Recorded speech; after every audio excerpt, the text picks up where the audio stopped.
विजया एकादशी महात्म्य। फाल्गुन मास के कृष्ण पक्ष की एकादशी। धर्मराज युधिष्ठिर बोले कि हे जनार्दन, फाल्गुन मास के कृष्ण पक्ष की एकादशी का क्या नाम है तथा उसकी विधि क्या है, सो सब कृपा पूर्वक कहिए। भगवान श्री कृष्ण बोले कि हे राजन, फाल्गुन मास के कृष्ण पक्ष की एकादशी का नाम विजया है। उसके व्रत के प्रभाव से मनुष्य को विजय मिलती है। इस विजया एकादशी के महात्म्य के श्रवण व पठन से समस्त पाप नष्ट हो जाते हैं। एक समय देवर्षि नारद ने जगत पिता ब्रह्मा जी से पूछा कि हे ब्रह्मा जी, आप मुझे फाल्गुन मास के कृष्ण पक्ष की विजया नामक एकादशी का व्रत विधान बताइए। ब्रह्मा जी बोले कि नारद, विजया एकादशी का व्रत प्राचीन तथा नवीन पापों को नष्ट करने वाला है। इस विजय एकादशी की विधि मैंने आज तक किसी से नहीं कही है। यह समस्त मनुष्यों को विजय प्रदान करती है। त्रेता युग में मर्यादा पुरुषोत्तम श्री रामचंद्र जी को जब 14 वर्ष के लिए वनवास हो गया, तब वह श्री लक्ष्मण जी तथा माता जानकी सहित पंचवटी पर निवास करने लगे। उस जगह महापापी रावण ने श्री सीता जी का हरण किया।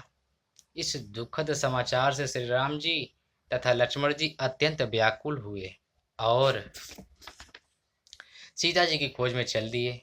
घूमते घूमते वे मरणासन्न जटायु के पास जा पहुंचे।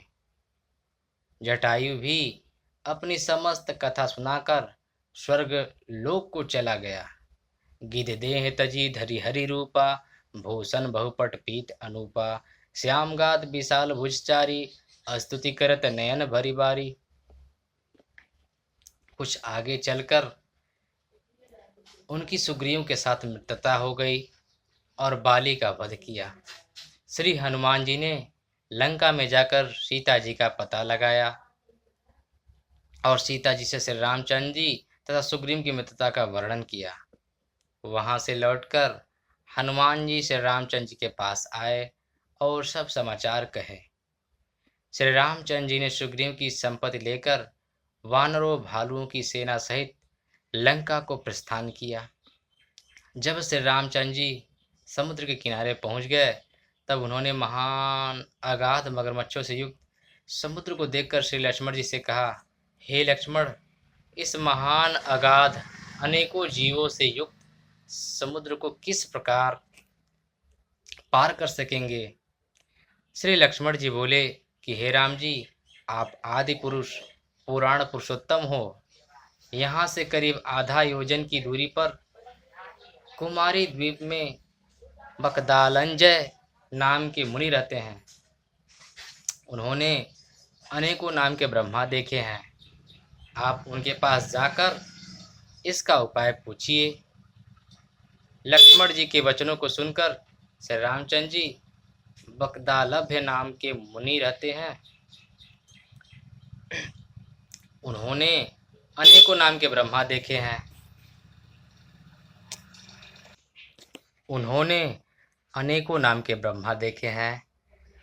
आप उनके पास जाकर इसका उपाय पूछिए। लक्ष्मण जी के वचनों को सुनकर श्री रामचंद्र जी बगदालभ्य ऋषि के पास गए और उनको प्रणाम करके बैठ गए। मुनि ने भी उनको मनुष्य का रूप धारण किए हुए पुरुष को पुरुषोत्तम समझा और उनसे पूछा, हे राम जी, आप कहाँ से पधारे हैं। श्री राम जी बोले कि हे महर्षि, मैं अपनी सेना सहित यहाँ आया हूँ और राक्षसों को जीतने लंका जा रहा हूँ। आप कृपा कर समुद्र को पार करने का कोई उपाय बतलाइए। इसी के लिए मैं आपके पास आया हूँ। बकदालभ्य ऋषि बोले कि हे राम जी, मैं आपको एक उत्तम व्रत बतलाता हूँ। फाल्गुन मास के कृष्ण पक्ष की विजया एकादशी का व्रत करने से तुम समुद्र के अवश्य ही पार हो जाओगे और तुम्हारी विजयी होगी। हे राम जी, इस व्रत की विधि यह है। दशमी के दिन स्वर्ण, चांदी, तांबा या मिट्टी किसी का एक कलश बनावें, उस घड़े को जल से भरकर तथा उस पर पंच पल्लव रखकर वेदिका पर स्थापित करें। उस कलश के नीचे सत नजा यानी 7 अनाज मिले हुए और ऊपर जौ रखे। उस पर श्री नारायण भगवान की स्वर्ण की प्रतिमा स्थापित करें। एकादशी के दिन स्नान आदि नित्य कर्म से निवृत्त होकर धूप दीप नैवेद्य नारियल आदि से भगवान की पूजा करें। उस समस्त दिन को भक्ति पूर्वक कलश के सामने व्यतीत करें और उसी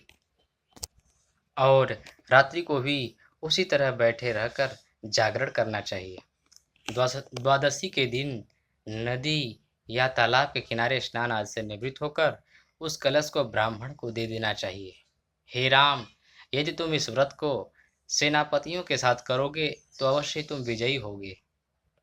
श्री रामचंद्र जी ने मुनि की आज्ञा अनुसार विधि पूर्वक विजया एकादशी व्रत किया और इसके प्रभाव से दैत्यों के ऊपर विजय पाई। अतः हे राजन, जो मनुष्य उस व्रत को विधि पूर्वक करेगा उसकी दोनों लोकों में विजय होगी।